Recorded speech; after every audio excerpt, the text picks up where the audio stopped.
Hey guys, Toby Morrison here. Welcome to part 2 of the Breaking the Rest cycle.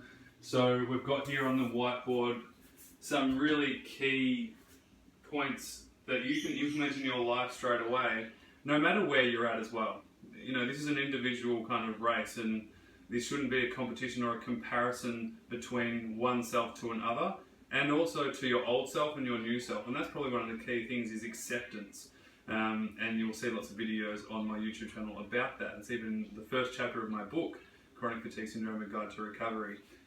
But here we have Breaking the Rest cycle. And if you watch part 1, I spoke about the appropriateness of resting over a period of time, and how it's actually really important that you get that rest and relaxation in your system. The issue is if you rest too much or for too long.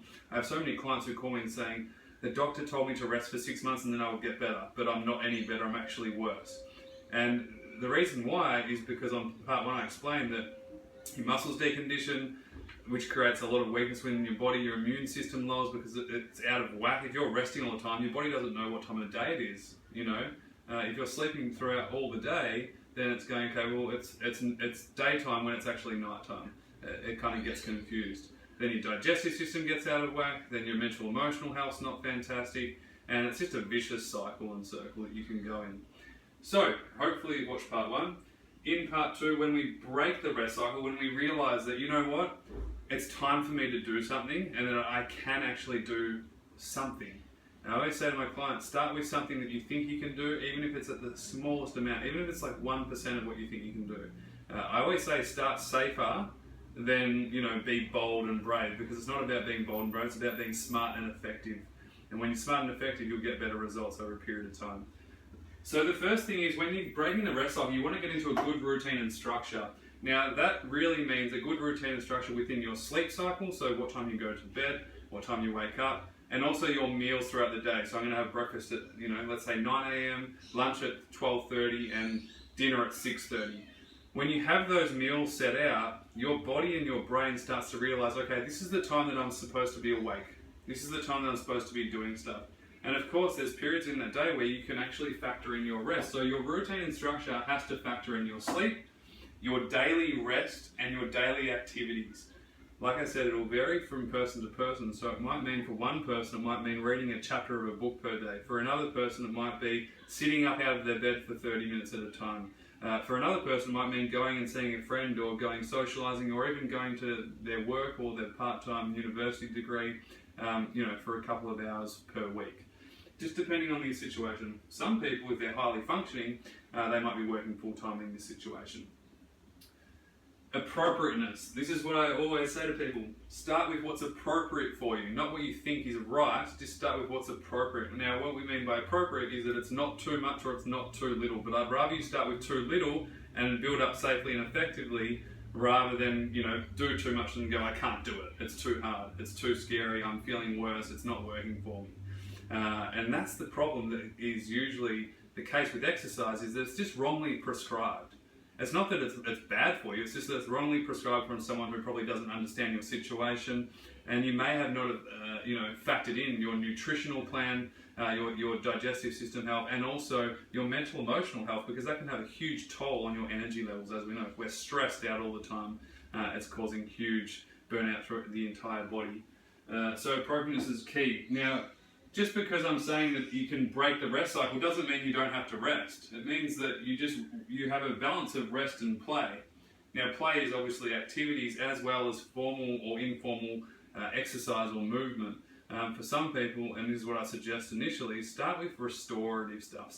Start with exercises or movements that give you energy. You can start with just breathing exercises. I had a whole family see me last week, and we got up in a group via Skype, and we just did some breathing exercises. This is one right now. This is what we did the other day. It was breathing in through your nose and breathing out through your nose. Nice and gently breathe in and breathe out. Just by doing those 2 breaths, I feel calmer already. Now, if you find that too hard, you can lie down and do that. You can have your hands on your tummy and do that. That's diaphragmatic breathing. That's a form of movement, because you're moving in and out with your diaphragm. you're moving your arms. So you can really start with anything, but I would get some help. Get a professional to write you up a proper program, and don't guess things, because you're better off to have a clearer path with someone walking and holding your hand with you than you kind of going alone and not knowing what to do and what's appropriate for you. Consistency over intensity. When we're breaking the rest cycle, focus on consistency versus intensity. We don't want to be, we don't want to go from zero to hero overnight, because what happens is we can't sustain it.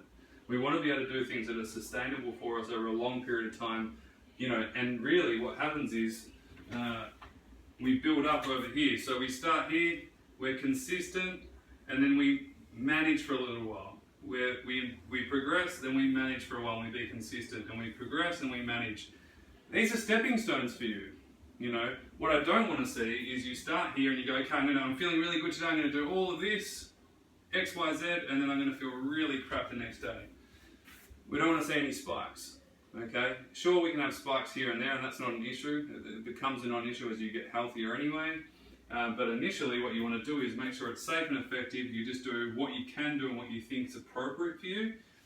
You manage and maintain that for a period of 2 to 3 weeks, depending on if your health is maintaining. Health maintained meaning that your symptoms are no worse than they were before you started doing exactly what you're doing, okay? And as you progress and improve, so can your work and rest place. You can change your routine and structure, and your appropriateness changes. You can become more flexible, and you can start to be a wiser, stronger person.